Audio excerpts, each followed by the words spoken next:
Ele cuspia palavras como veneno. Ela ouvia em silêncio. Mas quando aquela garçonete abriu a boca, até o milionário perdeu a voz. O que ela disse naquela noite mudou a vida de todos que estavam ali. As mãos de Antônia Tavares tremiam. Não de medo. Tremiam de cansaço, porque aquele era o terceiro turno seguido que ela cobria no Terraço Belmonte, um dos restaurantes mais caros da cidade. Seus pés doíam tanto que cada passo parecia uma punição. Mas ela não podia parar. Não podia reclamar. Não podia sequer suspirar alto demais, porque no mundo em que trabalhava, garçonetes não tinham o direito de parecer cansadas.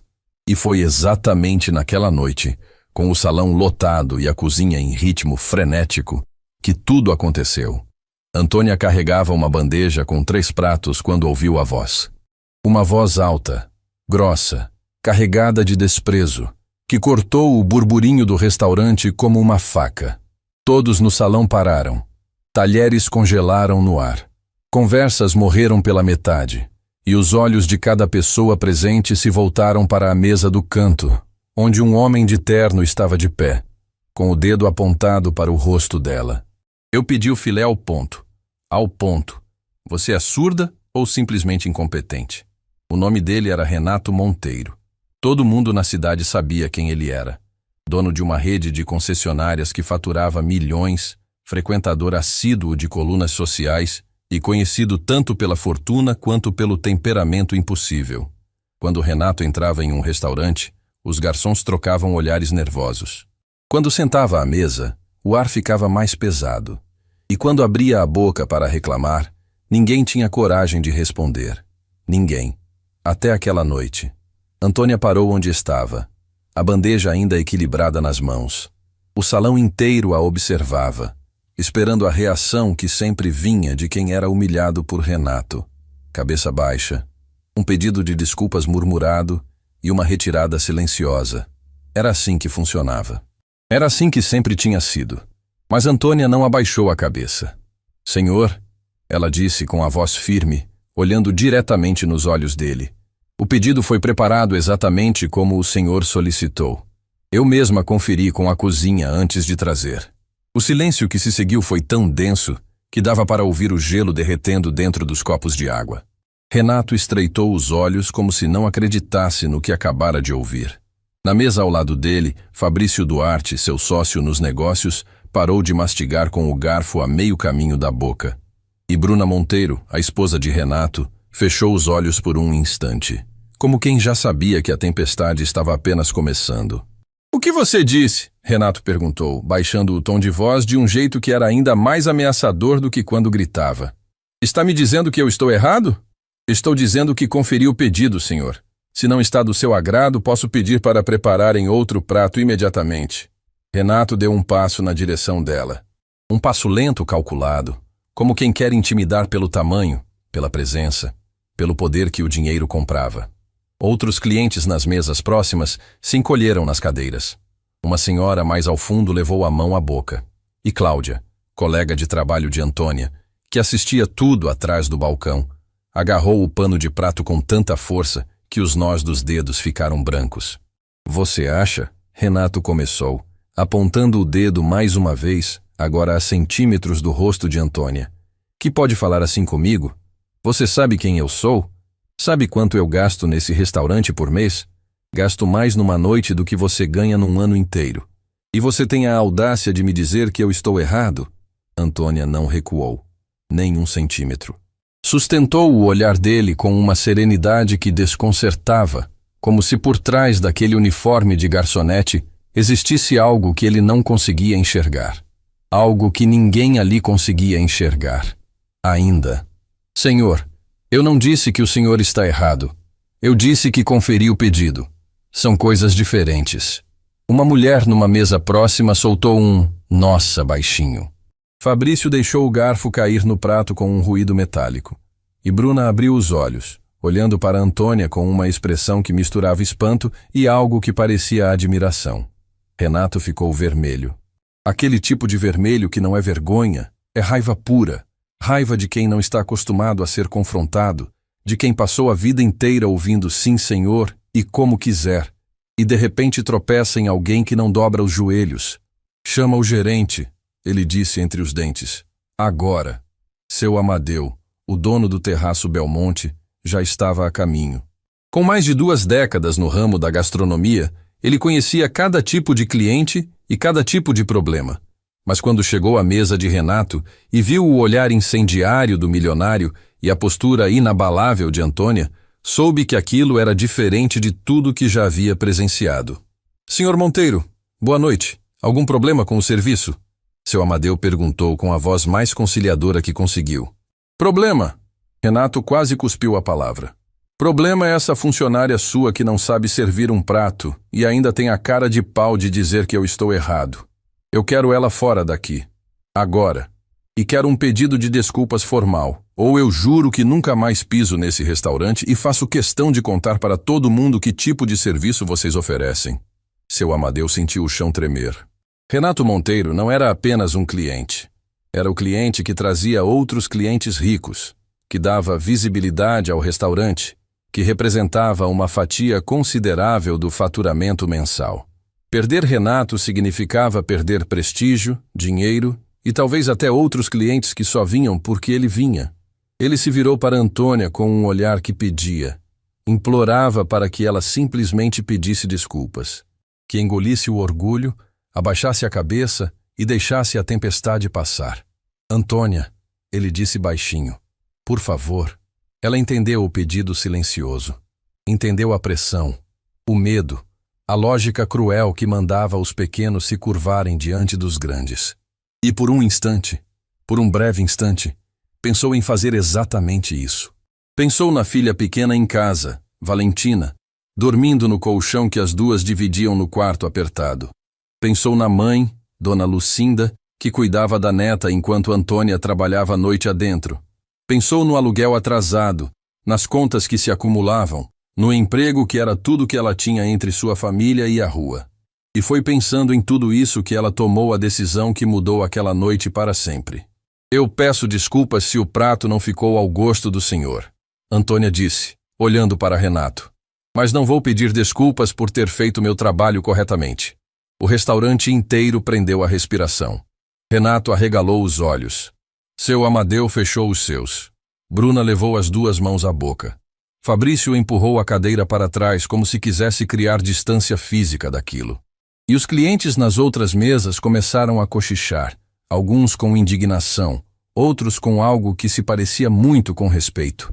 Você acabou de cometer o maior erro da sua vida, Renato disse, apontando para Antônia com o dedo trêmulo de raiva. Sabe o que eu faço com pessoas como você? Eu destruo. Eu ligo para quem eu conheço. E amanhã você não arranja emprego nem para lavar chão em boteco de esquina. Antônia sentiu o peso daquelas palavras como uma bigorna no peito. Não porque acreditava na ameaça, mas porque sabia que ele era perfeitamente capaz de cumpri-la. Homens como Renato Monteiro não faziam ameaças vazias. Eles tinham telefones cheios de contatos, influência que se estendia por toda a cidade, e um prazer sádico em esmagar quem ousasse desafiá-los. Mas então algo aconteceu que ninguém esperava. Com licença. A voz veio da mesa ao lado. Uma mulher que estava jantando sozinha, elegante e discreta, que até aquele momento ninguém havia notado, levantou-se calmamente e caminhou até onde Antônia e Renato estavam. Seu nome era Teresa Vidal, e ela carregava consigo uma presença que fez até Renato dar um passo para trás instintivamente. Eu não pude deixar de ouvir, Teresa disse, com uma voz tão calma que parecia esculpida em mármore. E como cliente deste restaurante preciso dizer que quem está sendo desrespeitoso aqui não é essa jovem. Renato a encarou como se tivesse sido esbofeteado. E quem é a senhora para se meter na minha conversa? Alguém que está jantando tranquilamente e teve a refeição interrompida pelo espetáculo que o senhor está dando, Teresa respondeu sem alterar o tom. O senhor está gritando com uma trabalhadora que está fazendo o trabalho dela. Se o prato não veio como queria, peça outro. Mas não precisa humilhar ninguém para isso. Uma salva de palmas tímida começou numa mesa ao fundo. Depois outra. E outra. Em segundos, metade do restaurante aplaudia. Não alto, não efusivo, mas o suficiente para que o som enchesse o salão e fizesse Renato perceber que, pela primeira vez na vida, Não era ele quem tinha a plateia do seu lado. Bruna Monteiro olhou para o marido e depois para Antônia. E nos olhos da esposa do milionário havia algo que pouquíssimas pessoas teriam notado naquele momento. Vergonha. Não de Antônia, de Renato. Vamos embora, Renato rosnou para Bruna e Fabrício, jogando o guardanapo sobre a mesa com violência. Esse lugar perdeu a classe. Ele caminhou em direção à saída sem olhar para trás, mas parou ao lado de Antônia e sussurrou algo que só ela ouviu. Isso não acaba aqui. Eu vou destruir você. Antônia não respondeu. Apenas ficou parada, de pé, no meio do salão, com a bandeja ainda nas mãos e o coração batendo tão forte que parecia querer sair do peito. As palmas foram morrendo. Os clientes voltaram aos seus pratos.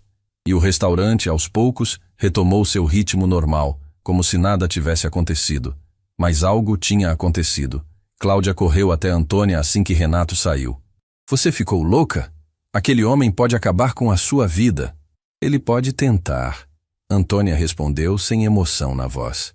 Mas por dentro, estava despedaçando. Seu Amadeu se aproximou com uma expressão de quem não sabia se abraçava ou demitia Antônia. Você sabe o que ele pode fazer com esse restaurante, não sabe? Sei, e sinto muito por isso, seu Amadeu. Mas eu não ia pedir desculpas por algo que não fiz. O velho restaurateur a olhou por um longo momento.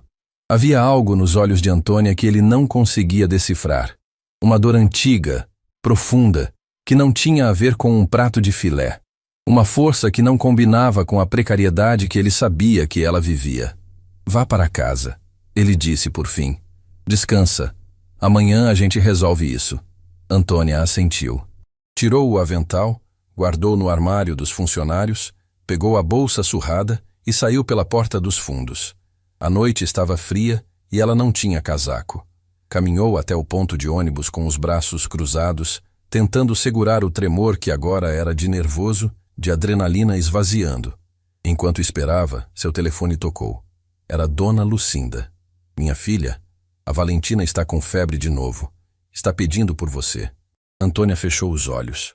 Sentiu as lágrimas que havia segurado a noite inteira escaparem de uma vez, descendo pelo rosto sem permissão. Ali, sozinha naquele ponto de ônibus, sem ninguém olhando, sem plateia, sem holofotes, ela finalmente deixou a dor sair. Eu já estou indo, mãe, ela disse com a voz embargada. Fala para ela que a mamãe já está indo. Desligou. Enxugou o rosto com as costas da mão. E ficou ali, olhando para o nada, pensando em como o mundo podia ser tão injusto. Pensando em como um homem que tinha tudo achava que podia tirar o pouco que ela tinha. Pensando em Valentina, que precisava de remédio, de médico, de coisas que Antônia mal conseguia pagar. O ônibus chegou. Ela subiu, sentou no banco do fundo e encostou a cabeça na janela. A cidade passava do lado de fora como um borrão de luzes e sombras. O que Antônia não sabia, o que ninguém naquele restaurante sabia, é que Teresa Vidal não era apenas uma cliente qualquer. A mulher que havia se levantado para defendê-la naquela noite era uma das pessoas mais influentes do país.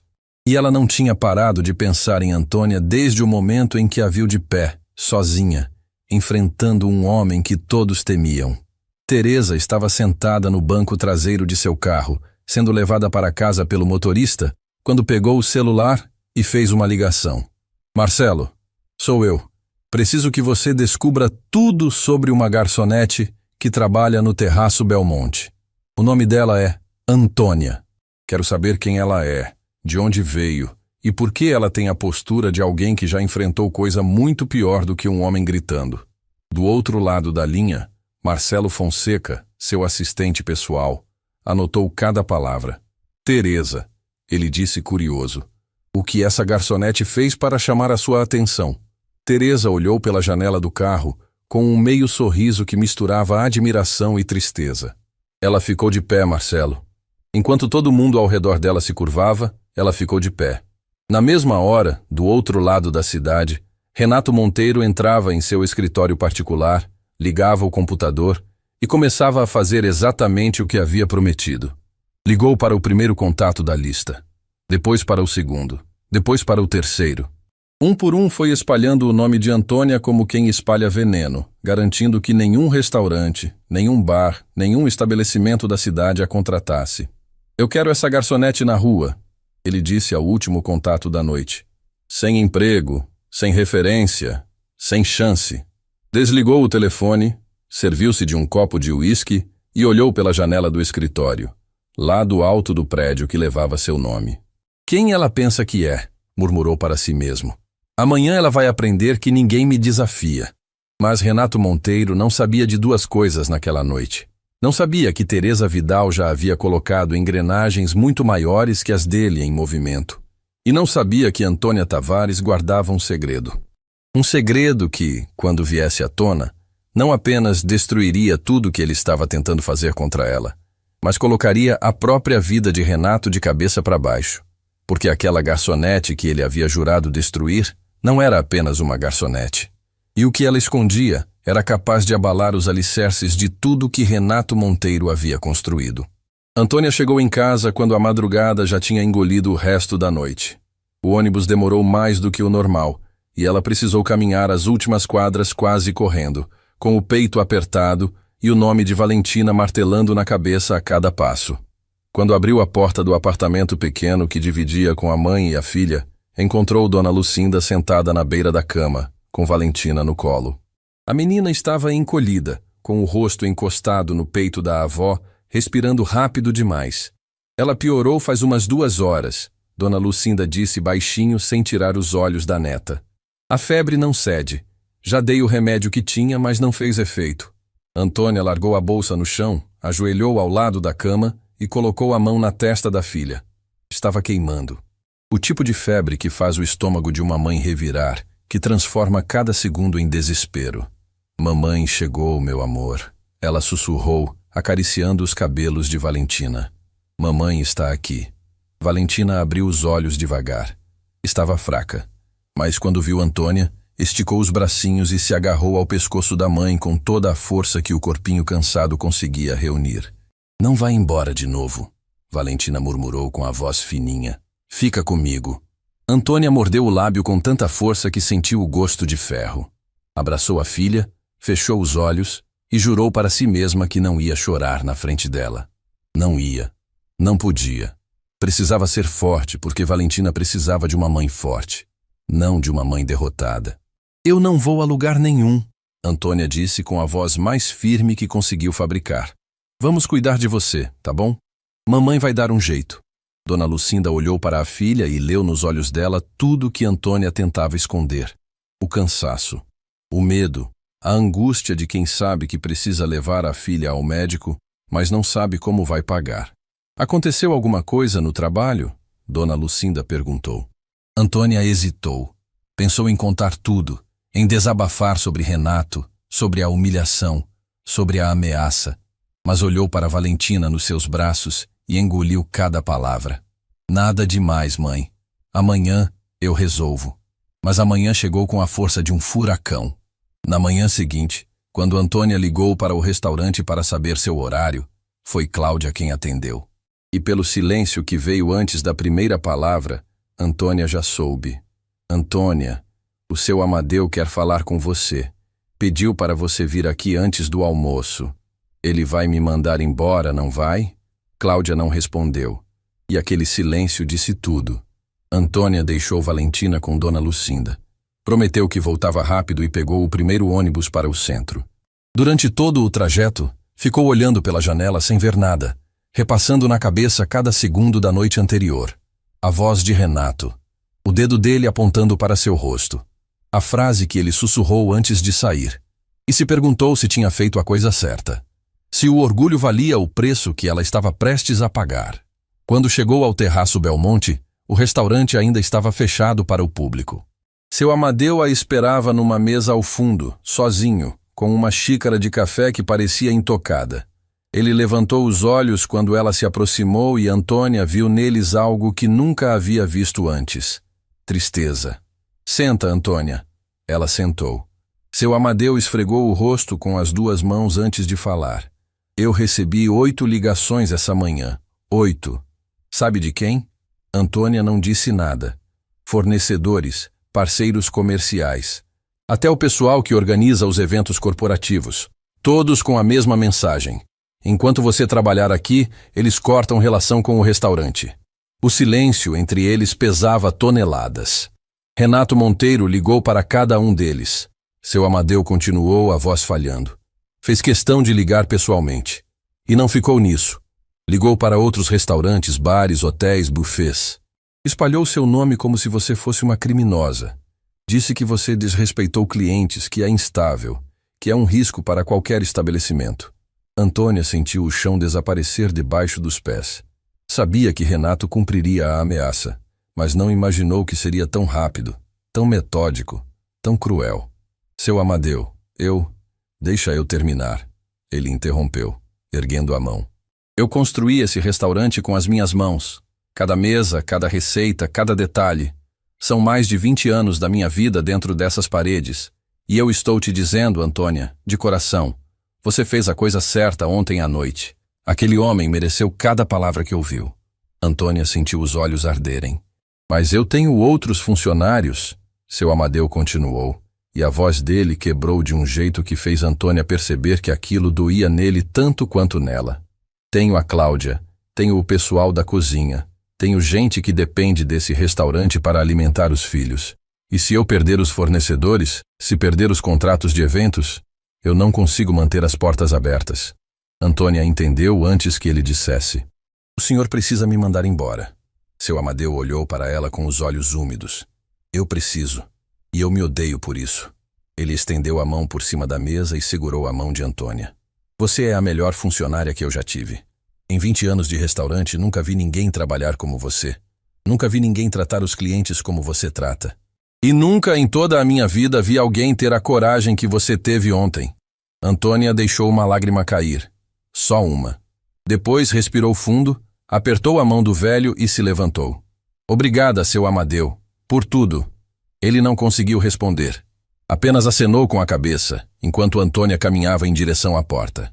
Quando ela saiu, seu Amadeu ficou ali sentado, olhando para a xícara de café frio, perguntando-se como o mundo tinha chegado a um ponto em que um homem com dinheiro podia destruir a vida de uma mulher decente por puro capricho. Antônia saiu do restaurante e caminhou sem rumo. Não pegou o ônibus.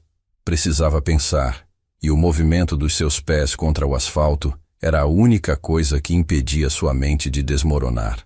Passou por lojas que ainda estavam abrindo, por cafeterias cheias de gente tomando café como se o mundo fosse um lugar justo, por bancas de jornal que exibiam manchetes sobre coisas que não tinham a menor importância comparadas ao que ela estava vivendo. Parou numa praça. Sentou num banco. E ali, no meio da cidade que acordava indiferente à sua dor, Antônia fez o que precisava fazer. Ligou para cada restaurante, bar e hotel que conhecia. A primeira ligação foi para o Sabor Imperial. Não estamos contratando. O gerente desligou antes que ela pudesse sequer dizer seu nome completo. A segunda foi para o Jardim de Cristal. Infelizmente, suas referências não são compatíveis com nosso padrão. Referências. A palavra soou como um tapa. A terceira. A quarta. A quinta. Cada ligação era uma porta se fechando. Cada não era mais pesado que o anterior. Na sétima ligação, a recepcionista do hotel Estrela Dourada foi mais direta. Olha, eu não deveria dizer isso, mas alguém ligou aqui avisando que a senhora é problemática. Meu gerente falou para não aceitar. Antônia desligou o telefone e ficou olhando para a tela escura por um longo tempo. Renato havia cumprido a promessa. Cada contato, cada porta, cada possibilidade, tudo bloqueado pelo dedo de um homem que considerava pessoas como ela descartáveis. E Valentina continuava com febre em casa. Antônia levantou do banco da praça, enxugou os olhos e fez a única coisa que conseguia pensar. Ligou para Dona Lucinda. Mãe, como ela está?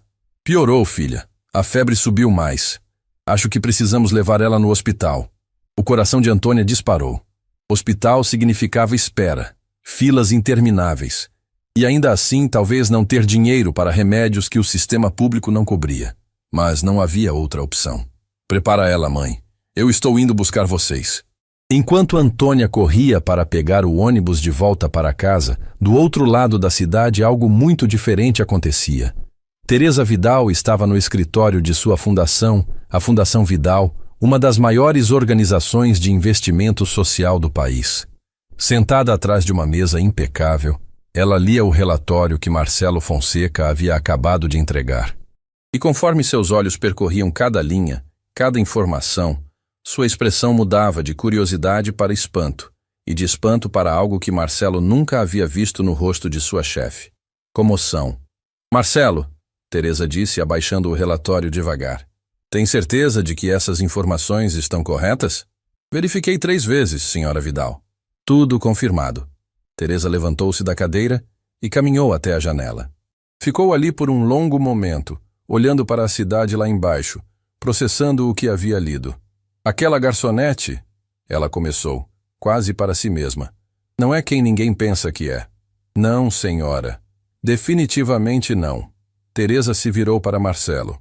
Ela tem formação em gastronomia por uma das melhores escolas da Europa. Fala 3 idiomas. Trabalhou em restaurantes premiados no exterior antes de voltar ao Brasil. E sabe por que largou tudo? Marcelo assentiu. A filha. O diagnóstico veio quando a criança ainda era muito pequena.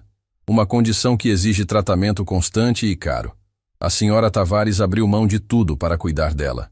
Vendeu o que tinha, voltou para cá e aceitou qualquer emprego que aparecesse para manter o tratamento. Teresa fechou os olhos. Quando os abriu, havia uma determinação neles que Marcelo conhecia bem. Era o olhar que Teresa tinha quando encontrava uma causa pela qual valia a pena lutar.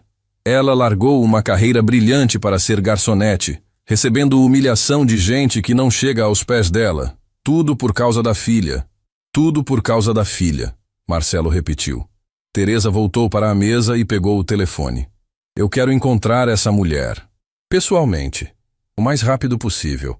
E quanto ao Renato Monteiro, o relatório também mostra que ele está ativamente tentando impedir que ela consiga qualquer emprego na cidade.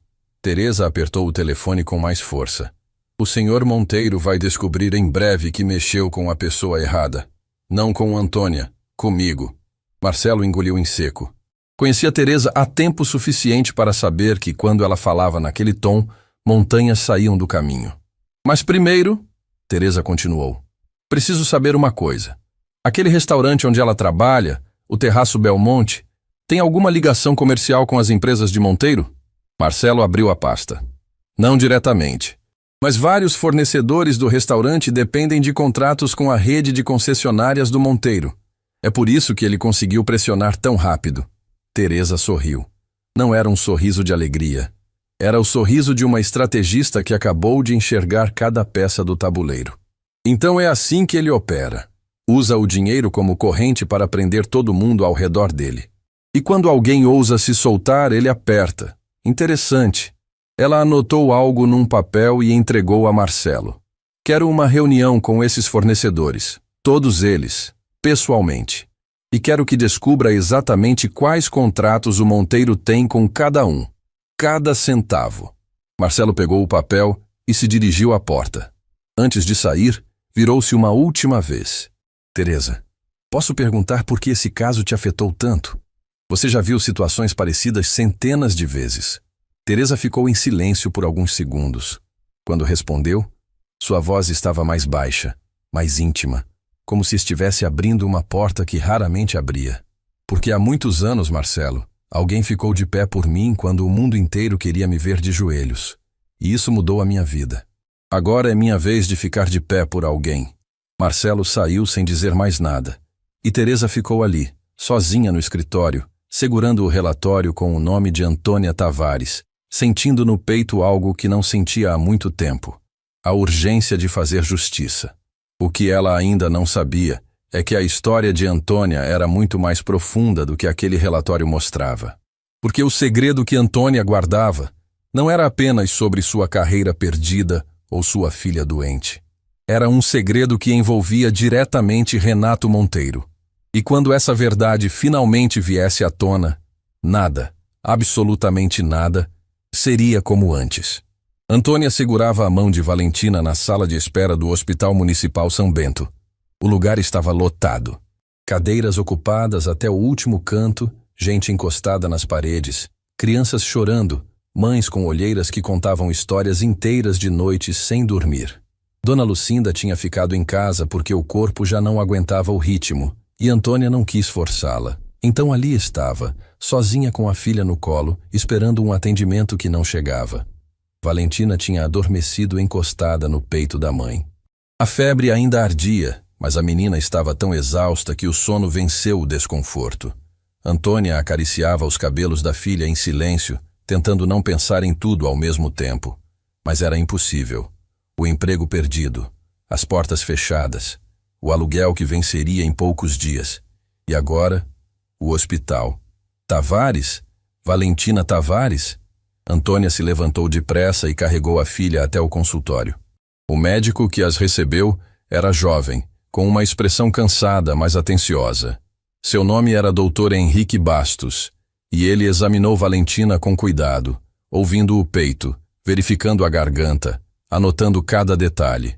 A febre é persistente, ele disse, olhando para Antônia com seriedade. Preciso pedir alguns exames para entender o que está causando isso. Pela ficha dela, vejo que já existe um acompanhamento anterior por conta de uma condição crônica. Os exames que ela precisa fazer agora são específicos e, infelizmente, nem todos estão disponíveis pelo sistema público. Alguns vão precisar ser feitos em laboratório particular. Antônia sentiu o estômago afundar. Quanto custa? Dr. Henrique anotou num papel e entregou a ela. Quando Antônia leu o valor, precisou se apoiar na cadeira.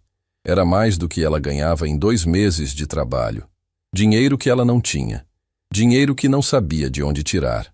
Doutora, quer dizer doutor, Antônia se corrigiu, a mente embaralhada pelo nervosismo. Não existe nenhuma alternativa? Existe esperar pela fila do sistema público, mas com a condição da Valentina, o ideal seria não demorar.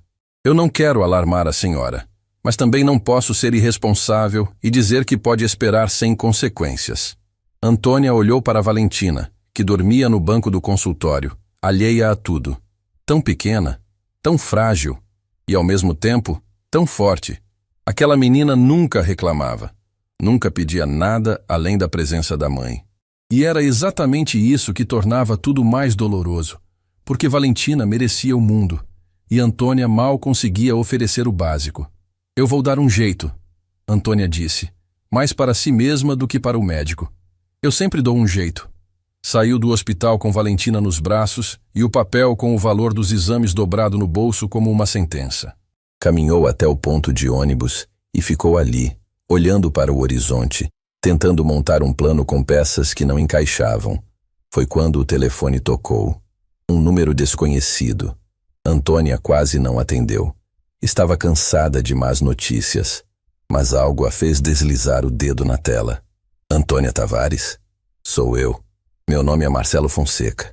Eu trabalho com a senhora Teresa Vidal. A senhora tem um momento para conversar? Antônia franziu a testa. O nome Teresa Vidal ecoou na memória como algo distante. Levou alguns segundos para conectar. A mulher do restaurante. A que se levantou, a que enfrentou Renato Monteiro por ela. Sim, pode falar. A senhora Vidal gostaria de se encontrar com a senhora. Pessoalmente. Pode ser ainda hoje? Antônia olhou para Valentina dormindo no seu ombro. Olhou para o papel dos exames no bolso. Olhou para a rua movimentada à sua frente. E pensou que não tinha absolutamente nada a perder. Onde? Marcelo deu o endereço. Antônia reconheceu a região. Era um dos bairros mais nobres da cidade, onde ficavam escritórios de empresas que ela só conhecia de nome. Combinaram o horário para o fim daquela tarde. Antônia voltou para casa. Deixou Valentina com Dona Lucinda, trocou de roupa e pegou 2 ônibus até o endereço que Marcelo havia indicado. Quando desceu na frente do edifício da Fundação Vidal, ficou parada na calçada por quase 1 minuto, olhando para o prédio imponente. Uma parte dela queria entrar, outra queria sair correndo. Entrou. A recepcionista a guiou até o último andar.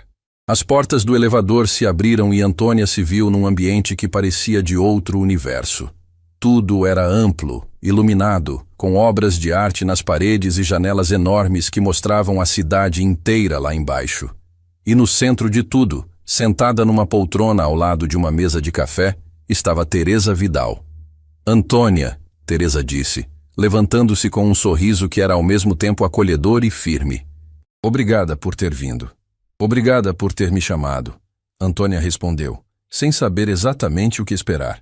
Mas eu preciso ser sincera. Não entendo por que a senhora quer me ver. Teresa apontou para a poltrona à frente. Senta. E pode me chamar de Teresa. Antônia sentou. As mãos no colo, os ombros tensos, o coração acelerado. Teresa a observou por um momento antes de começar. Eu vou ser direta, Antônia, porque acho que você é o tipo de pessoa que prefere verdades a rodeios. Eu vi o que aconteceu no restaurante. Vi aquele homem gritar com você. Vi todo mundo ao redor abaixar a cabeça. E vi você ficar de pé.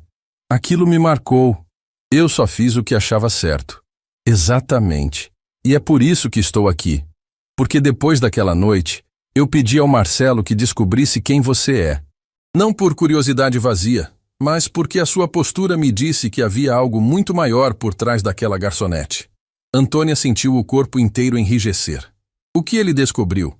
Teresa inclinou-se para a frente.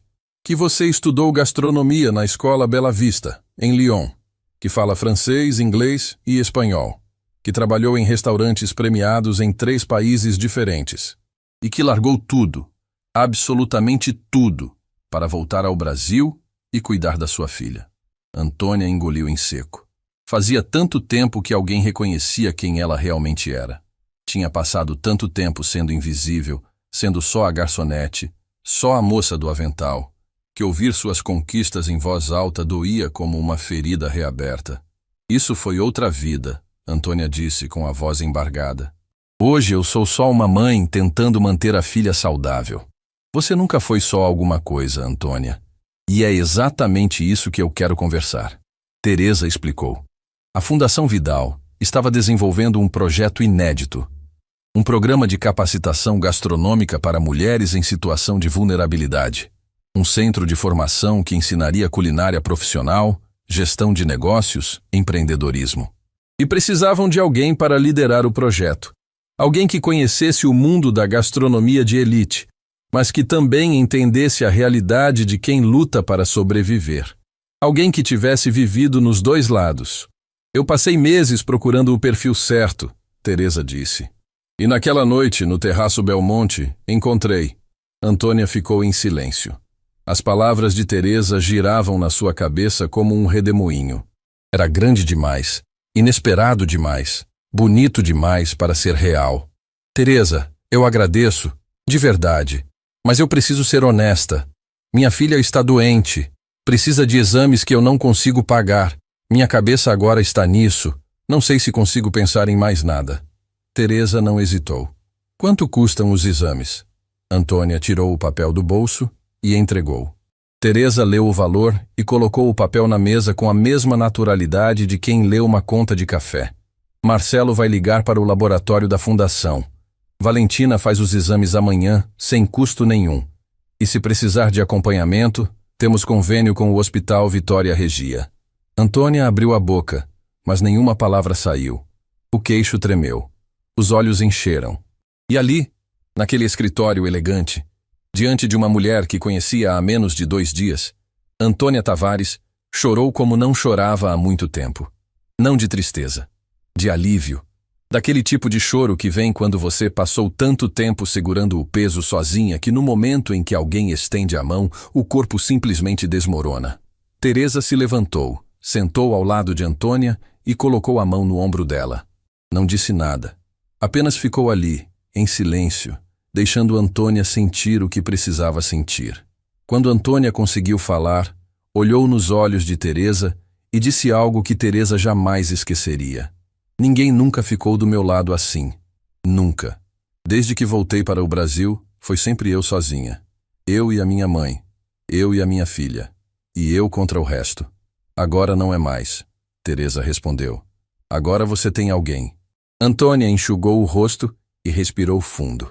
Algo estava mudando. Ela conseguia sentir.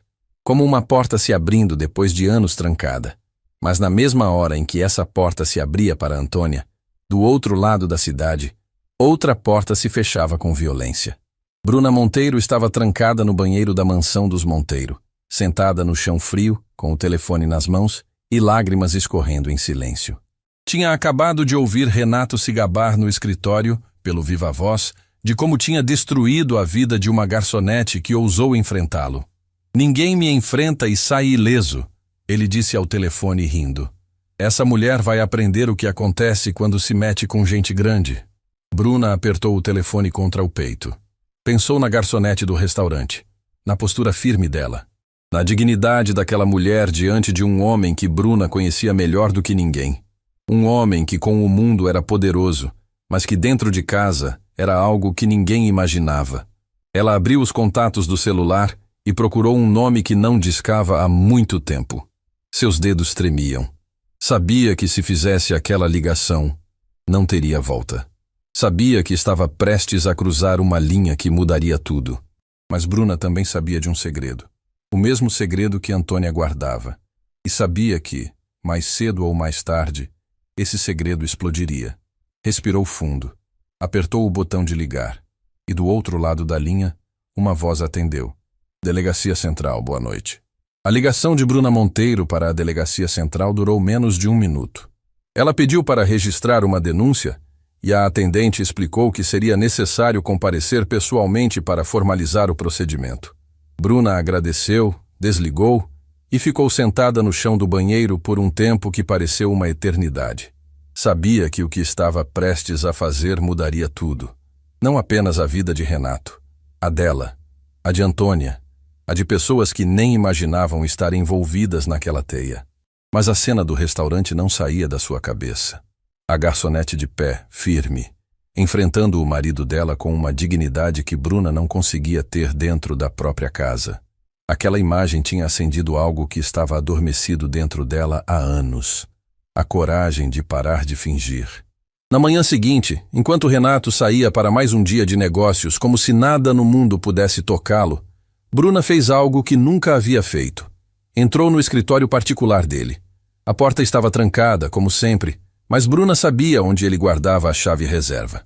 Conhecia cada canto daquela mansão melhor do que Renato imaginava, porque mulheres que vivem com medo aprendem a observar tudo em silêncio. Abriu a gaveta do fundo, aquela que Renato mantinha trancada com cadeado. Usou a chave menor que havia encontrado anos atrás no bolso de um paletó que ele mandou para a lavanderia. Dentro da gaveta, encontrou o que procurava. Uma pasta grossa, com documentos que ela já tinha visto uma vez, de relance, antes de Renato aparecer e trancar tudo de novo. Naquela época, Bruna não entendeu o que estava lendo. Agora, depois de anos convivendo com as mentiras do marido, entendia perfeitamente. Eram contratos, registros bancários, e no meio de tudo, um nome que fez seu coração disparar. Tavares. Não era o nome de Antônia. Era o nome do marido dela, Rafael Tavares. Bruna sentou na cadeira do escritório com as mãos tremendo. A história que aqueles papéis contavam era a história que Renato havia enterrado com dinheiro, advogados e influência. Uma história que começou anos antes, quando Rafael Tavares era um jovem chefe de cozinha promissor que havia acabado de abrir seu próprio restaurante com um empréstimo bancário. O restaurante se chamava Alma Viva e ficava num ponto disputado do centro da cidade. O problema é que aquele ponto também era disputado por outra pessoa, Renato Monteiro. Renato queria aquele terreno para abrir uma nova concessionária. Ofereceu dinheiro a Rafael. Rafael recusou. Ofereceu mais. Rafael recusou de novo. O restaurante era o sonho dele, o projeto de uma vida inteira, e nenhuma quantia seria suficiente para fazê-lo desistir. Então Renato fez o que sempre fazia quando alguém dizia não. Destruiu. Os documentos na pasta mostravam tudo. Renato usou seus contatos no sistema financeiro para pressionar o banco que havia concedido o empréstimo a Rafael. O empréstimo foi reclassificado. As taxas de juros subiram de forma inexplicável. Cobranças antecipadas começaram a chegar. E em questão de meses, Rafael Tavares, que nunca havia atrasado uma parcela sequer, se viu afogado em uma dívida que crescia como uma doença. O restaurante fechou. Rafael perdeu tudo. A dívida consumiu as economias da família. E o peso daquela destruição foi tão grande, tão sufocante, que Rafael adoeceu. Não de uma doença que se vê por fora, de uma que corrói por dentro. A angústia, a humilhação, a sensação de ter perdido a razão de viver, tudo aquilo, a dor foi crescendo com o tempo. Meses depois, Rafael faleceu, e Geisa ficou sozinha para seguir em frente. Meses depois, Rafael não resistiu ao peso. Partiu sem aviso, deixando Antônia sozinha com Valentina, que na época ainda era muito pequena, e com uma montanha de dívidas que não eram culpa de ninguém, a não ser de um homem que decidiu que o sonho de outra pessoa era um obstáculo no caminho dele. Bruna leu cada documento com lágrimas caindo sobre os papéis. Ali estava a prova de que o homem com quem ela dividia a cama havia destruído uma família inteira por um terreno. E o mais cruel de tudo, Renato sabia. Sabia o que tinha acontecido com Rafael. Sabia que tinha uma viúva e uma criança. E nunca sentiu um pingo de remorso. Ela fotografou cada página com o celular. Cada contrato, cada registro, cada assinatura. Depois guardou tudo exatamente como estava. Trancou a gaveta, devolveu a chave ao lugar e saiu do escritório com o coração pesado e a decisão tomada. Não ia mais à delegacia. Ia direto a alguém que pudesse usar aquelas provas da forma certa. Ia procurar Teresa Vidal. Enquanto Bruna atravessava a cidade carregando no celular as provas que podiam destruir Renato Monteiro, Antônia vivia a manhã mais esperançosa que tivera em muito tempo. Marcelo Fonseca havia cumprido a palavra de Teresa. Na manhã seguinte à reunião, um carro da Fundação Vidal buscou Antônia e Valentina em casa e as levou ao laboratório conveniado. Dona Lucinda ficou na porta do apartamento vendo o carro partir, sem entender direito o que estava acontecendo, mas com as mãos juntas em oração silenciosa. No laboratório, Valentina foi atendida com um carinho que Antônia não via há muito tempo. Enfermeiras que sorriam, médicos que explicavam cada procedimento, uma sala de espera com brinquedos e livros coloridos. Valentina, que normalmente ficava tensa em hospitais, relaxou pela primeira vez. "Mãe, aqui é bonito", Valentina disse, apontando para um aquário na parede da recepção. "Tem peixe azul?" Antônia sorriu.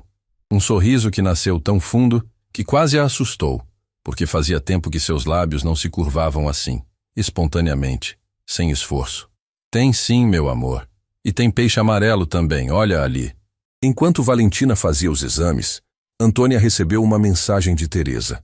"Quando terminar no laboratório, venha até a fundação. Tenho uma surpresa para você." Antônia foi, e a surpresa a deixou sem ar. Teresa a levou até o andar térreo do prédio da fundação, onde ficava um espaço enorme que antes era usado como depósito. As paredes estavam sendo pintadas, bancadas de aço inox estavam sendo instaladas. Fogões industriais, fornos, pias, tudo novinho, tudo reluzente. "Essa vai ser a cozinha-escola do projeto", Teresa disse, observando a reação de Antônia. "E se você aceitar, esse vai ser o seu lugar." Antônia caminhou pelo espaço em silêncio. Tocou as bancadas, olhou para os equipamentos. Sentiu o cheiro de tinta fresca que lembrava começo, recomeço, outra chance. E por um instante fugaz, lembrou-se do Alma Viva. Do sonho que Rafael tinha construído. Da cozinha onde ele criava pratos com a mesma paixão com que abraçava a vida. Rafael ia adorar ver isso. Antônia deixou escapar, quase num sussurro. Teresa ouviu. Não perguntou quem era Rafael. Já sabia. O relatório de Marcelo contava tudo sobre o marido que Antônia havia perdido. Mas Teresa preferiu esperar que Antônia contasse na hora certa, do jeito dela. "Quem é Rafael?" Foi o que Teresa não disse. O que ela disse foi: "Esse espaço é para pessoas que tiveram sonhos arrancados delas. E você vai ser a pessoa que devolve esses sonhos." Antônia virou de costas para Teresa. Não queria que ela visse o rosto desmoronando. Mas Teresa não precisava ver. O tremor nos ombros de Antônia dizia tudo. "Eu aceito", Antônia disse, depois de um longo silêncio. "Eu aceito e vou honrar cada tijolo desse lugar." Teresa sorriu. Mas o sorriso durou pouco, porque naquele exato momento, Marcelo apareceu na porta com uma expressão que Teresa reconheceu imediatamente. "Problema." "Teresa, Tem uma pessoa na recepção pedindo para falar com a senhora. Diz que é urgente. Quem? Bruna Monteiro, a esposa de Renato. O silêncio que caiu naquela cozinha inacabada foi absoluto. Antônia congelou ao ouvir o sobrenome. Teresa estreitou os olhos, e Marcelo ficou parado na porta, esperando uma decisão. Manda ela subir, Teresa disse. Antônia se virou. Teresa, eu não posso estar na mesma sala que essa mulher. Não agora. Eu entendo. Marcelo, leve Antônia para a sala ao lado. Mas Antônia... Teresa a olhou com uma seriedade que era quase maternal. Se o que essa mulher veio dizer tiver a ver com você, eu vou te contar. Sem filtros. Combinado? Antônia assentiu e seguiu Marcelo. Minutos depois, Bruna Monteiro entrou no escritório de Teresa Vidal, como quem entra num confessionário. Os olhos inchados, as mãos apertando a bolsa, o corpo inteiro carregando o peso de anos de silêncio. Senhora Vidal, a senhora não me conhece, mas eu preciso da sua ajuda. Eu sei quem você é, Bruna. Senta. Bruna sentou, respirou fundo e começou a falar. Meu marido destruiu uma família, anos atrás. Um homem chamado Rafael Tavares, que tinha um restaurante. Renato queria o terreno e não aceitou ouvir não. Usou os contatos dele para sufocar o empréstimo e o restaurante fechou. Rafael não aguentou. E a esposa dele ficou sozinha com uma filha pequena. Teresa ouviu cada palavra sem interromper. O rosto dela não se moveu, mas por dentro, cada peça do quebra-cabeça estava finalmente se encaixando. E a garçonete daquela noite no restaurante? Bruna continuou, com a voz quebrando. É a viúva dele. É a Antônia. E o Renato não sabe. Ele nem lembra o nome do homem que destruiu. Para ele, foi só mais um obstáculo removido do caminho. Bruna abriu a bolsa e tirou o celular. Eu tenho fotos de todos os documentos. Contratos, transferências, tudo. É prova suficiente para mostrar o que ele fez. Teresa olhou para o celular, depois para Bruna. Por que agora? Você sabia disso há quanto tempo? Bruna engoliu em seco. Descobri por acidente faz muito tempo, mas eu tinha medo. Renato é o tipo de homem que não perdoa traição.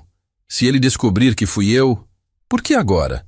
Teresa repetiu, gentil mas firme. Bruna olhou para as próprias mãos. Quando levantou os olhos, havia neles uma dor que Teresa reconheceu na mesma hora. Porque era a mesma dor que havia visto nos olhos de Antônia. Porque naquela noite no restaurante, eu vi uma mulher de pé. Uma mulher que tinha todos os motivos do mundo para se curvar e não se curvou. E eu percebi que passo cada dia da minha vida curvada. Curvada de medo. Curvada de vergonha. E eu não aguento mais. Teresa se levantou. Caminhou até a janela. Olhou para a cidade. Bruna, você tem noção do que essas provas significam? Tenho. Isso pode levar seu marido a responder judicialmente. Pode destruir a imagem dele.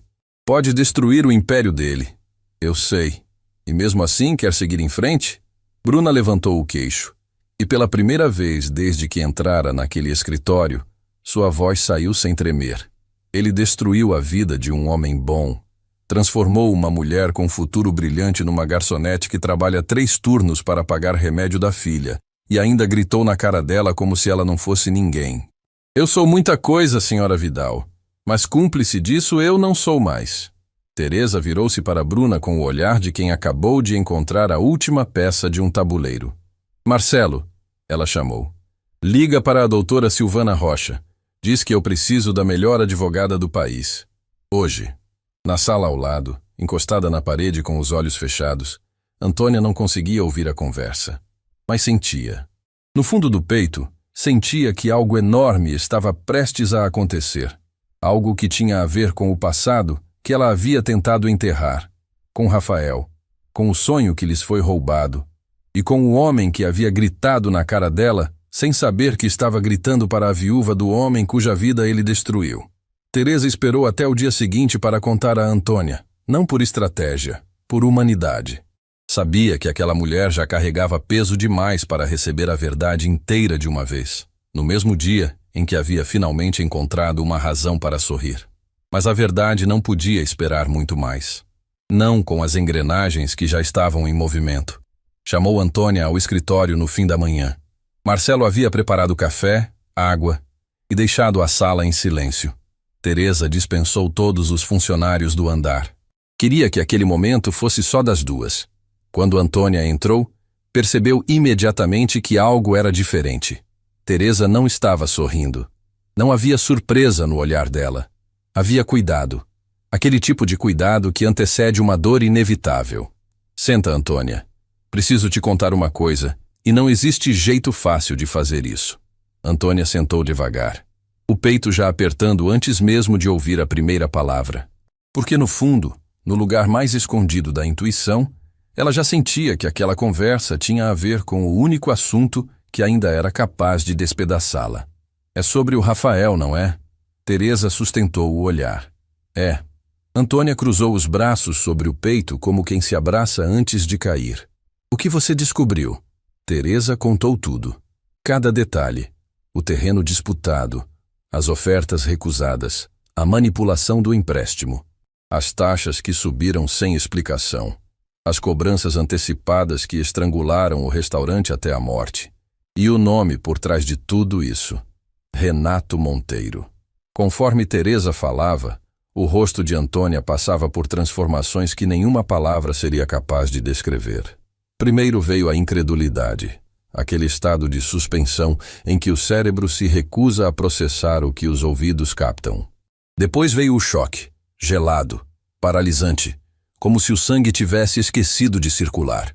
E então veio a raiva, uma raiva silenciosa, profunda, que não gritava nem explodia, mas que ardia por dentro com a intensidade de um incêndio subterrâneo.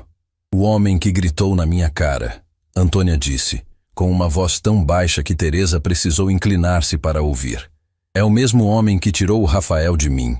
Sim, o homem que me humilhou na frente de todos, que me chamou de incompetente, que me ameaçou, que destruiu cada porta de emprego que eu tinha.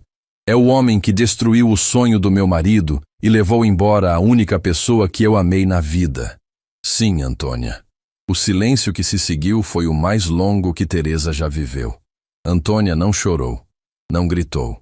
Ficou ali, imóvel, com os olhos fixos num ponto invisível da parede, como se estivesse reconstruindo mentalmente cada momento dos últimos anos. Cada turno extra, cada humilhação engolida, cada noite acordada ao lado de Valentina, cada real contado para comprar remédio, cada lágrima derramada sozinha no ponto de ônibus. E agora, finalmente, cada uma dessas dores tinha um responsável, um rosto, um nome. Ele nem sabia quem eu era, Antônia disse, e pela primeira vez sua voz rachou. Gritou na minha cara e nem lembrava que destruiu a minha família. Para ele, o Rafael foi só um número, só um obstáculo, e eu sou só mais uma garçonete invisível. Você nunca foi invisível, Antônia. Para o mundo eu fui, Teresa. Durante anos eu fui. Eu lavei prato, servi mesa, limpei chão, aguentei grito de gente que achava que eu não era nada. E fiz tudo calada porque tinha uma filha que dependia de mim. Porque o Rafael me pediu, antes de ir embora, que eu cuidasse da Valentina. E foi a última coisa que ele me pediu. A voz de Antônia quebrou na última frase e o choro finalmente veio. Não o choro contido de quem está acostumada a se esconder. Um choro aberto, profundo, que vinha de um lugar que ela mantinha trancado há anos. O lugar onde guardava Rafael, onde guardava o alma viva, onde guardava a versão dela mesma que existia antes de tudo ser arrancado. Teresa se levantou, contornou a mesa e sentou ao lado de Antônia. Segurou as mãos dela e esperou. Não tentou acalmar. Não disse que ia ficar tudo bem. Porque às vezes a coisa mais respeitosa que alguém pode fazer por outra pessoa é simplesmente estar ali enquanto a dor encontra o caminho para fora. Minutos se passaram. Antônia respirou fundo, enxugou o rosto e olhou para Teresa com olhos que já não eram os mesmos de antes. Havia algo novo ali. Não era ódio, era clareza. A clareza brutal de quem finalmente enxerga o mapa inteiro depois de anos caminhando no escuro. O que a gente faz agora? Antônia perguntou. Isso depende de você. Eu tenho as provas. Bruna trouxe tudo. Contratos, registros bancários, assinaturas. A minha advogada, doutora Silvana Rocha, já está analisando o material. Existe base para um processo. Mas eu não vou dar um passo sem a sua autorização. Bruna trouxe? Antônia repetiu com espanto genuíno. A esposa dele? A esposa dele. Ela entrou no escritório particular de Renato, encontrou os documentos e veio até mim por vontade própria. Disse que não aguentava mais ser cúmplice. Antônia balançou a cabeça lentamente, processando. A mulher que estava sentada ao lado de Renato naquela noite no restaurante, a mesma que fechou os olhos de vergonha, era agora a pessoa que tinha trazido as provas para derrubá-lo. Eu quero justiça, Antônia disse firme. Não por vingança, pelo Rafael, pela Valentina e por todas as outras pessoas que esse homem esmagou, achando que nunca ia ter consequência.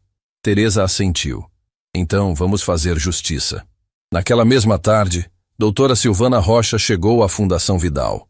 Era uma mulher de presença imponente, voz precisa e reputação que a precedia em cada tribunal do país. Tinha construído a carreira defendendo causas que outros advogados consideravam impossíveis e ganhando a maioria delas. Quando Teresa a chamava, era porque a batalha era séria. Silvana espalhou os documentos fotografados por Bruna sobre a mesa da sala de reuniões. Antônia, Teresa e Marcelo observavam em silêncio enquanto ela analisava cada folha com olhos cirúrgicos. O que temos aqui? Silvana começou apontando para um dos contratos. É um padrão claro de coerção financeira. Renato Monteiro usou influência pessoal junto a diretores do banco para alterar condições de um empréstimo que estava sendo pago regularmente. Isso não é apenas antiético. É crime. Tem como provar a ligação direta dele? Teresa perguntou. Tem. Esses registros mostram comunicações entre Monteiro e o diretor da agência bancária que aprovou as alterações no contrato. Há e-mails, memorandos internos e até uma transferência que só pode ser interpretada como pagamento por serviço prestado. Quem guardou essa documentação foi meticuloso. Era o advogado particular do Renato, Marcelo explicou. Pelo que Bruna disse, ele mantinha tudo arquivado como garantia pessoal. Se um dia as coisas dessem errado, ele teria com o que se proteger. Silvana sorriu daquele jeito que advogados sorriem quando encontram uma brecha que o oponente não sabe que existe. Então o próprio sistema de proteção dele se tornou a arma contra ele. Irônico. Antônia ouvia tudo em silêncio. Cada palavra de Silvana era ao mesmo tempo alívio e agonia. Alívio porque finalmente existia alguém disposta a lutar. Agonia porque cada documento, cada prova, era um lembrete do que Rafael havia sofrido. Doutora Silvana, Antônia disse. O que pode acontecer com ele? Silvana olhou para Antônia com respeito. Se o processo seguir como eu acredito que vai seguir, Renato Monteiro pode responder por coerção financeira, abuso de poder econômico e danos morais e materiais. A indenização pode ser significativa. Mas mais do que isso, Antônia, a exposição pública desse caso pode destruir a credibilidade que ele tem no mercado. E para um homem como Renato, perder a credibilidade é perder tudo. Quando começamos? Antônia perguntou. Já comecei, Silvana respondeu, guardando os documentos na pasta. A petição inicial fica pronta em poucos dias. Mas eu preciso de uma coisa sua, Antônia.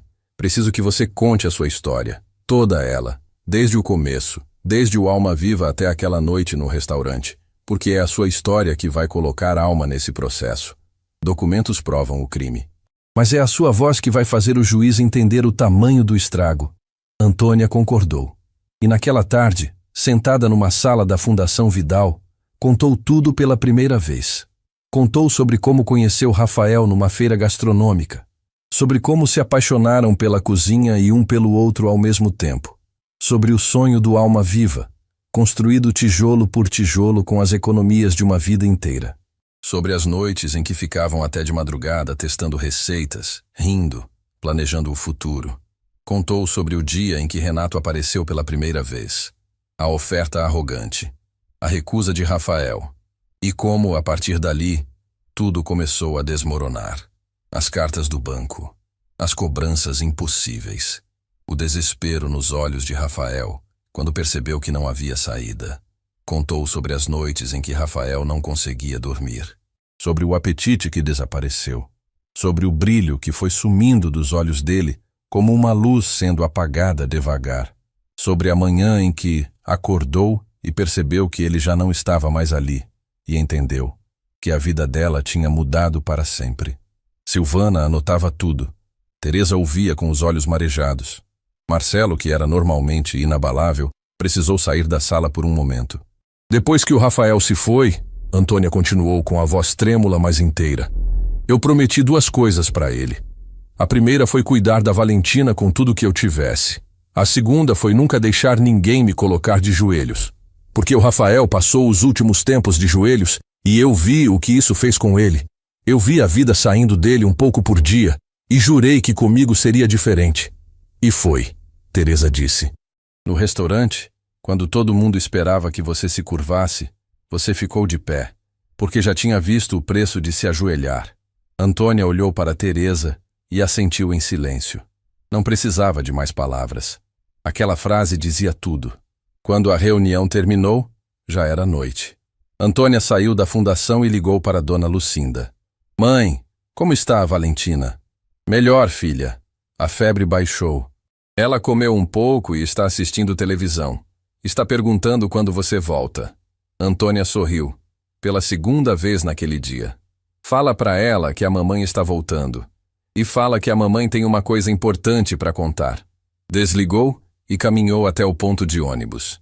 A mesma rua. O mesmo trajeto de sempre. Mas dessa vez, Antônia caminhava diferente. Os ombros estavam um pouco mais abertos. A cabeça um pouco mais erguida. Não porque a dor tinha ido embora. A dor ainda estava ali. E talvez nunca fosse embora por completo. Mas agora, junto com a dor, havia outra coisa. Propósito. Enquanto Antônia voltava para casa, do outro lado da cidade, num bar discreto de um bairro nobre, Fabrício Duarte bebia sozinho. O sócio de Renato Monteiro estava sentado no canto mais escuro do estabelecimento, com o celular na mão e uma expressão de quem carrega um fardo que não aguenta mais. Na tela do celular, uma mensagem de um número desconhecido. Uma mensagem que ele havia lido 7 vezes e que fazia suas mãos suarem cada vez mais. Sabemos o que aconteceu com o restaurante Alma Viva. Sabemos do seu envolvimento. Em breve todos saberão. E Fabrício largou o celular na mesa e esfregou o rosto. Porque Renato não tinha agido sozinho na destruição de Rafael Tavares. Fabrício estava lá. Fabrício sabia. Fabrício tinha ajudado. E agora, alguém sabia disso. O telefone tocou. Era Renato. Fabrício olhou para a tela por longos segundos. O nome do sócio piscando na luz do celular como um aviso. Se atendesse, continuaria preso àquela teia. Se não atendesse, Renato saberia que algo estava errado. Atendeu. Fabrício, preciso de você amanhã cedo no escritório. Temos um problema. Que tipo de problema? A voz de Renato, pela primeira vez desde que Fabrício o conhecia, não estava furiosa. Estava com medo. Alguém está mexendo na nossa história, Fabrício. Alguém que sabe coisas que ninguém deveria saber. Fabrício Duarte não dormiu. Passou a noite inteira sentado na sala do seu apartamento, com a mensagem anônima brilhando na tela do celular como uma sentença. Releu cada palavra dezenas de vezes, tentando descobrir quem sabia, como sabia e quanto sabia, mas não conseguia pensar com clareza. A culpa que ele havia enterrado durante anos agora subia pela garganta como algo que o corpo se recusa a manter dentro. Porque Fabrício não era apenas o sócio de Renato. Era o homem que havia apresentado Renato ao diretor do banco que manipulou o empréstimo de Rafael Tavares. Na época, Fabrício convenceu a si mesmo de que era apenas um favor entre empresários, uma movimentação de mercado como tantas outras. Mas quando soube que o restaurante havia fechado, quando ouviu pelos corredores que o dono tinha adoecido e partido, algo dentro de Fabrício rachou. E ele passou os anos seguintes fingindo que aquela rachadura não existia. Agora, alguém havia encontrado a rachadura e enfiado uma cunha nela. Na manhã seguinte, Fabrício foi ao escritório de Renato como combinado. Encontrou o sócio andando de um lado para o outro atrás da mesa, com o telefone grudado na orelha e a expressão de um animal encurralado. Estou te dizendo, Osvaldo, eu preciso saber quem está levantando informações sobre mim. Renato gritava ao telefone. Alguém contratou o investigador, alguém está fuçando nos meus contratos antigos. Descobre quem é e me liga. Desligou e olhou para Fabrício. Senta. Fabrício sentou, as mãos suando frio apoiadas nos joelhos. Alguém está cavando o passado, Renato disse, jogando o celular na mesa. Não sei quem, não sei porquê, mas estão mexendo em coisas que deveriam estar enterradas. Aquela história do terreno, do restaurante, você sabe do que estou falando. Fabrício sabia. Sabia melhor do que Renato imaginava. O que você quer que eu faça? Fabrício perguntou, tentando manter a voz firme.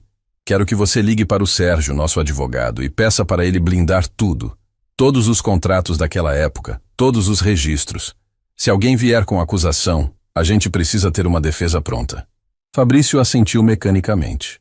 Mas enquanto Renato continuava falando sobre estratégias de defesa e possíveis inimigos, a mente de Fabrício estava em outro lugar.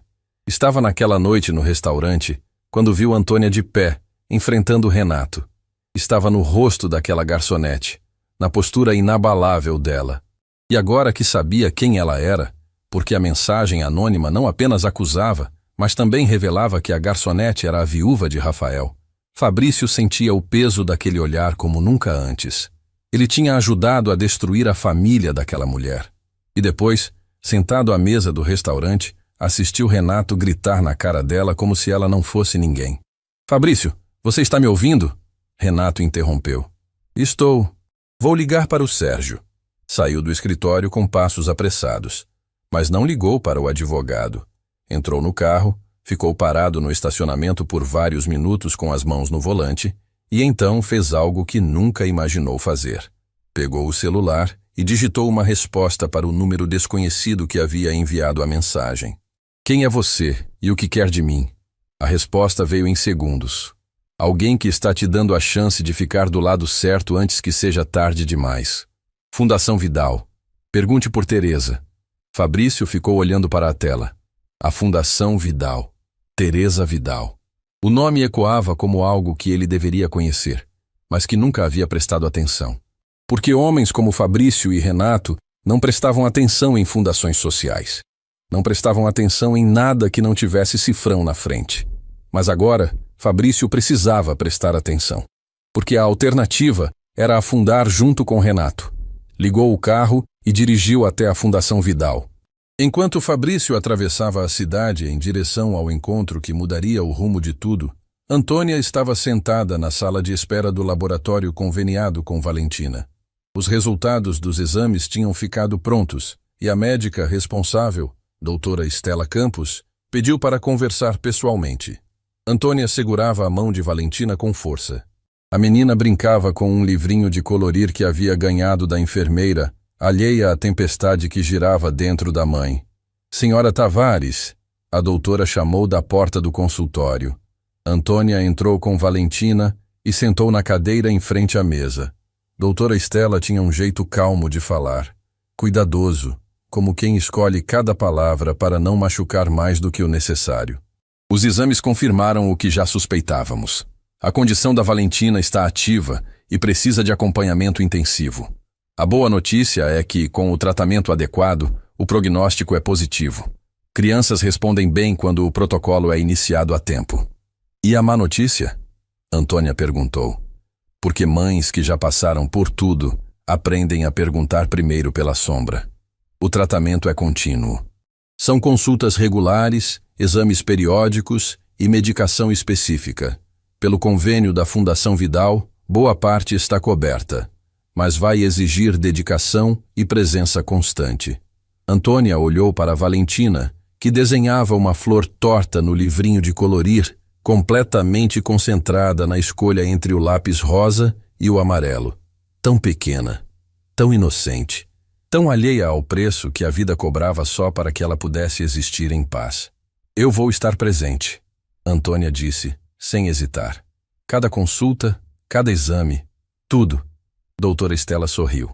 Eu acredito na senhora, e acredito que a Valentina vai ficar bem. Quando saíram do consultório, Antônia se abaixou e abraçou a filha no meio do corredor.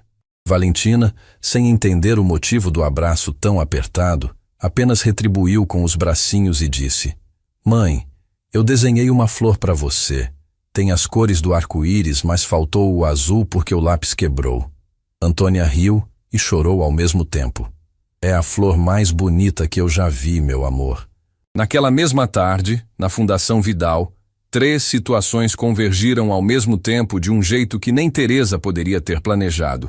Primeiro, Fabrício Duarte chegou à recepção e pediu para falar com Teresa Vidal. Marcelo, surpreso ao reconhecer o nome do sócio de Renato, consultou Teresa antes de liberá-lo. Manda ele subir, Teresa disse, com a mesma calma cirúrgica de sempre.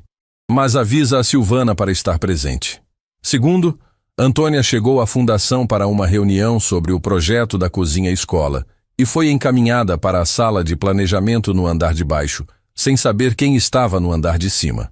E terceiro, doutora Silvana Rocha chegou com a petição inicial do processo contra Renato Monteiro pronta para revisão. Teresa olhou para Marcelo e disse: às vezes o destino tem um senso de timing que nenhum estrategista consegue replicar. Fabrício entrou no escritório de Teresa com a aparência de quem não dormia há dias. Silvana estava sentada numa poltrona ao canto, com a pasta do processo no colo, observando cada movimento dele. Senhor Duarte, Teresa começou, sem oferecer café, sem sorrisos, sem cortesias. O senhor sabe por que está aqui? Sei. Alguém me mandou uma mensagem dizendo que sabe o que aconteceu com o restaurante Alma Viva e dizendo para procurar a senhora. E o senhor veio.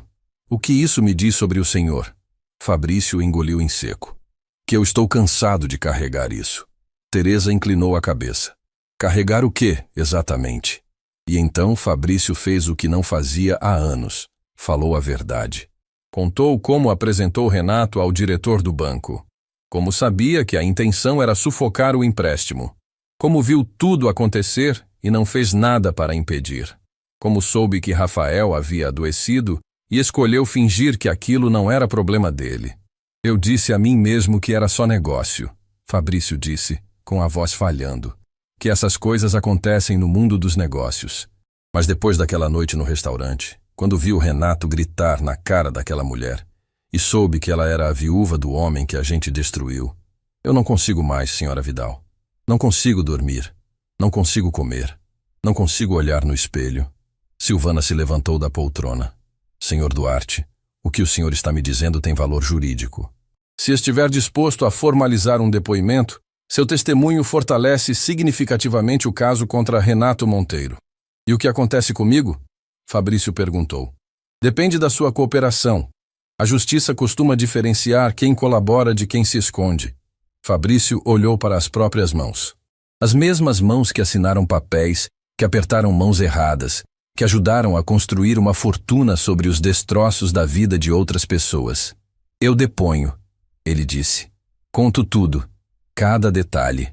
Teresa assentiu. E naquele momento, mais uma parede do castelo de Renato Monteiro desmoronou. Quando Fabrício saiu, Teresa ficou sozinha com Silvana. A advogada espalhou os documentos na mesa e disse: com o depoimento de Fabrício, com as provas de Bruna e com o testemunho de Antônia, esse caso é sólido. Renato Monteiro vai responder por tudo que fez. Teresa assentiu, mas havia algo no olhar dela que ia além da estratégia jurídica. Silvana percebeu. Teresa, posso te perguntar uma coisa pessoal? Pode. E por que esse caso te toca tanto? Eu trabalho com você há anos e nunca te vi assim. Teresa caminhou até a janela. Ficou de costas para Silvana por um longo momento. E quando começou a falar, sua voz tinha uma textura diferente, mais suave, mais vulnerável, como se estivesse abrindo um compartimento que mantinha trancado há décadas. Quando eu era jovem, Silvana, minha família tinha uma pequena confecção. Era tudo que a gente tinha. Minha mãe costurava, meu pai cortava os tecidos e eu ajudava nas entregas depois da escola. A gente não era rica, mas era feliz. Silvana ouviu em silêncio. Um dia, um empresário quis o galpão onde funcionava a confecção. Ofereceu dinheiro. Meu pai recusou.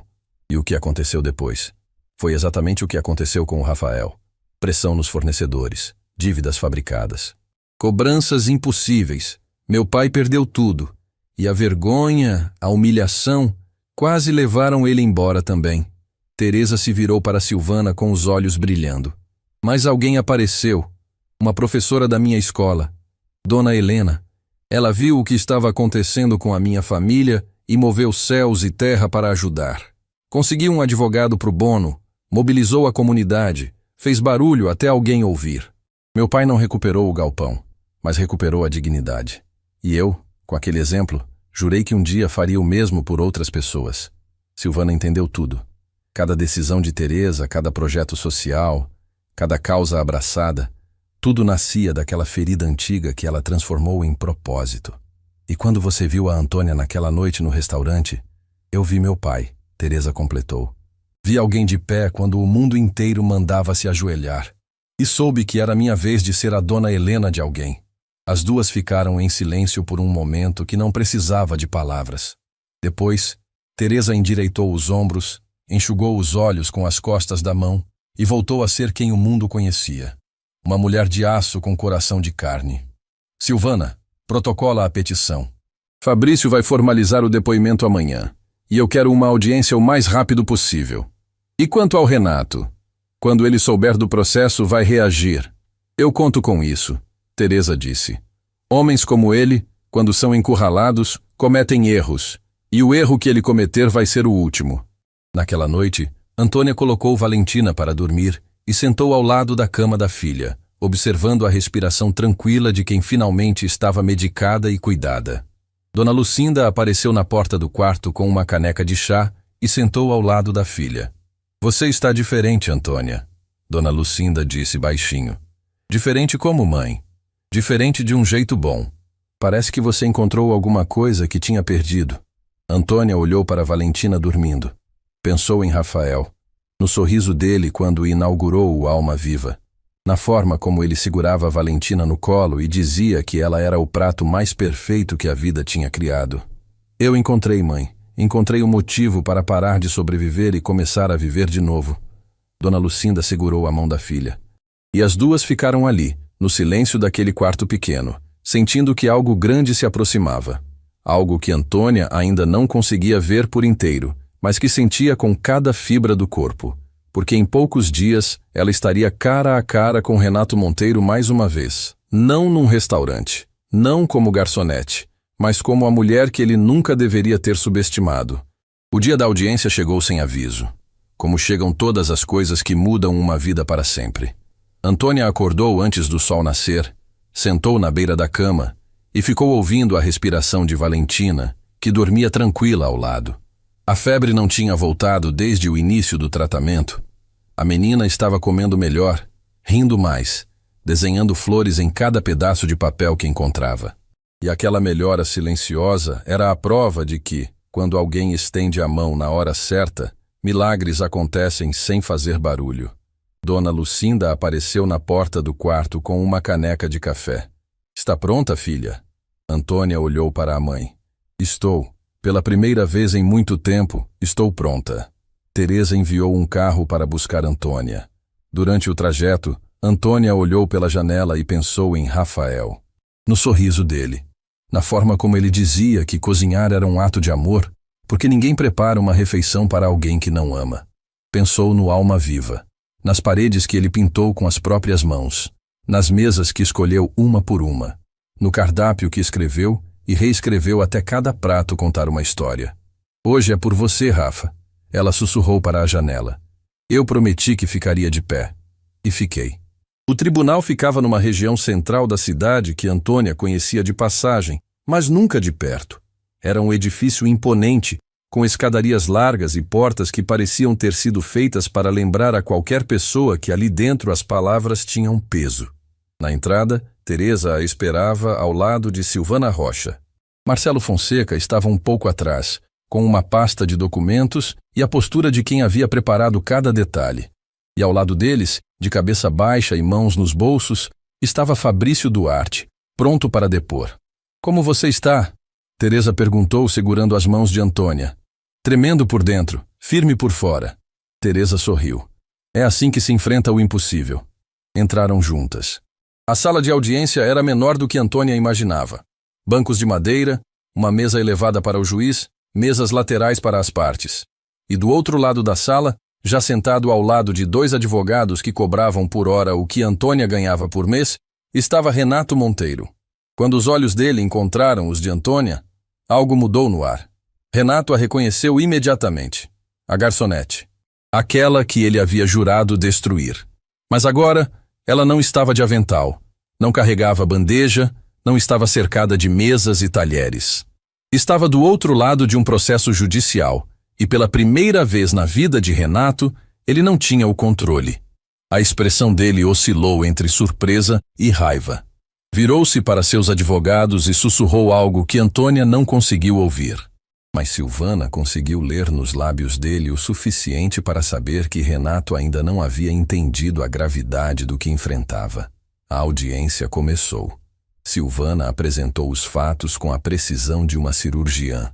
Cada documento, cada registro, cada movimentação financeira que provava a manipulação do empréstimo de Rafael Tavares. A sala ouvia em silêncio absoluto enquanto ela traçava a linha que conectava a ambição de Renato à destruição do Alma Viva, e a destruição do Alma Viva à devastação de uma família inteira. Então chamou Fabrício Duarte ao depoimento. Fabrício se levantou. Caminhou até a frente da sala, evitando o olhar de Renato, que o perfurava com uma fúria silenciosa. Sentou, ajeitou o microfone e, com a voz trêmula, mas decidida, contou tudo. A apresentação ao diretor do banco, as reuniões nos bastidores, a decisão consciente de participar de um esquema que eles sabiam que destruiria um pequeno empresário. Eu sabia o que estávamos fazendo, Fabrício disse olhando para o juiz. Sabia que aquele homem ia perder tudo, e mesmo assim continuei, porque era conveniente, porque era lucrativo, e porque eu disse a mim mesmo que não era da minha conta. Mas era. Sempre foi. Renato se levantou da cadeira. Isso é mentira. Esse homem está inventando tudo para se salvar. O juiz pediu silêncio. Os advogados de Renato o puxaram de volta para a cadeira, mas o estrago estava feito. A máscara do empresário controlado havia caído, e o que restava era o rosto de um homem que sabia que o chão estava cedendo. Depois de Fabrício, foi a vez de Antônia. Ela caminhou até a frente da sala com as pernas tremendo, mas a coluna ereta. Sentou, olhou para o juiz e começou a contar a mesma história que havia contado na Fundação Vidal. Mas dessa vez era diferente. Dessa vez, Renato estava ouvindo. Falou do Alma Viva, de como Rafael sonhou com aquele restaurante desde jovem, de como cada centavo economizado foi investido naquele projeto, de como os primeiros clientes chegaram e Rafael saiu da cozinha para cumprimentar cada um pessoalmente, porque para ele cada refeição servida era um presente.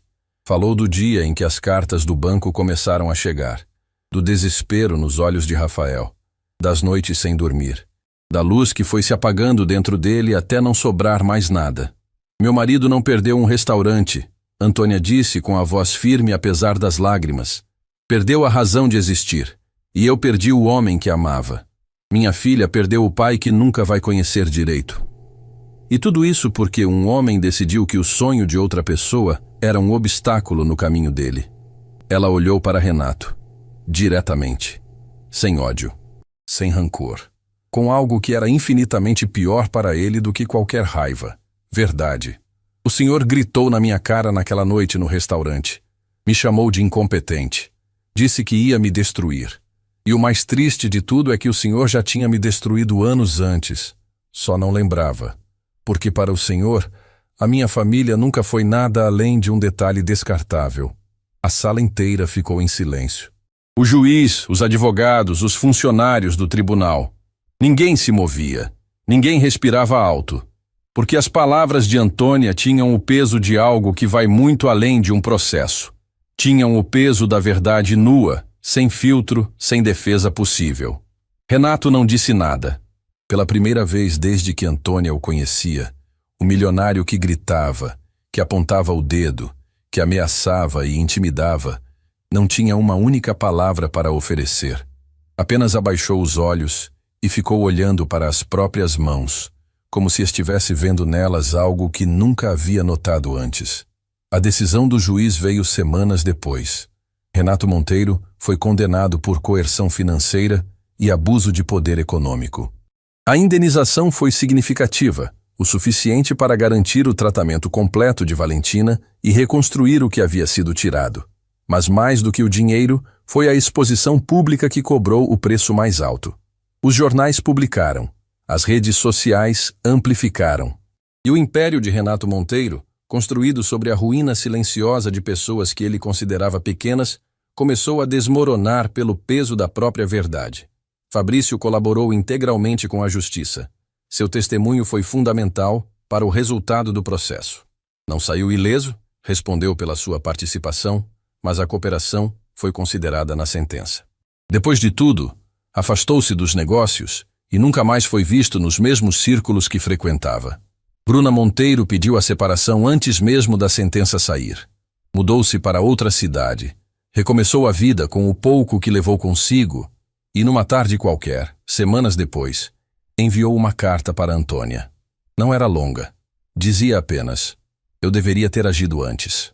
Espero que um dia você consiga me perdoar por ter demorado tanto. Você me ensinou que ficar de pé é uma escolha. Eu finalmente escolhi. Antônia leu a carta 3 vezes e respondeu com uma única frase: a coragem não tem prazo, Bruna. O que importa é que você se levantou. A cozinha-escola da Fundação Vidal ficou pronta num dia ensolarado que parecia ter sido encomendado. Teresa organizou a inauguração com a simplicidade que Antônia havia pedido. Nada de discursos longos ou cerimônias grandiosas. Apenas as mulheres que seriam as primeiras alunas, a equipe da fundação e as pessoas que fizeram aquele momento possível. Seu Amadeu foi convidado e aceitou no mesmo instante. Trouxe Cláudia consigo, que ao ver Antônia coordenando aquele espaço enorme, com bancadas reluzentes e fornos que perfumavam o ambiente com o cheiro de pão fresco, abraçou a antiga colega e chorou sem conseguir parar. Eu sempre soube que você era grande demais para aquele restaurante, Cláudia disse entre soluços. Seu Amadeu apertou a mão de Antônia com os olhos marejados. O Terraço Belmonte nunca mais foi o mesmo sem você. Mas olhar para isso aqui, valeu a pena cada lágrima. Dona Lucinda estava sentada num canto, com Valentina no colo, assistindo tudo com o sorriso sereno de quem viveu o suficiente para saber que a vida, quando resolve recompensar, faz com generosidade. Teresa foi a última a falar. Subiu num pequeno palco improvisado, olhou para as mulheres reunidas e disse: esse espaço existe por causa de uma mulher que perdeu tudo e não perdeu a dignidade. Uma mulher que trabalhou 3 turnos para comprar remédio da filha, que foi humilhada em público e respondeu com a verdade. Que ficou de pé quando o mundo inteiro mandava se ajoelhar. Esse espaço é para todas vocês, mas nasceu por causa dela. Antônia não subiu no palco, não fez discurso, apenas ficou de pé no meio daquela cozinha, rodeada de pessoas que acreditaram nela, e sentiu algo que não sentia desde os tempos do Alma Viva: pertencimento.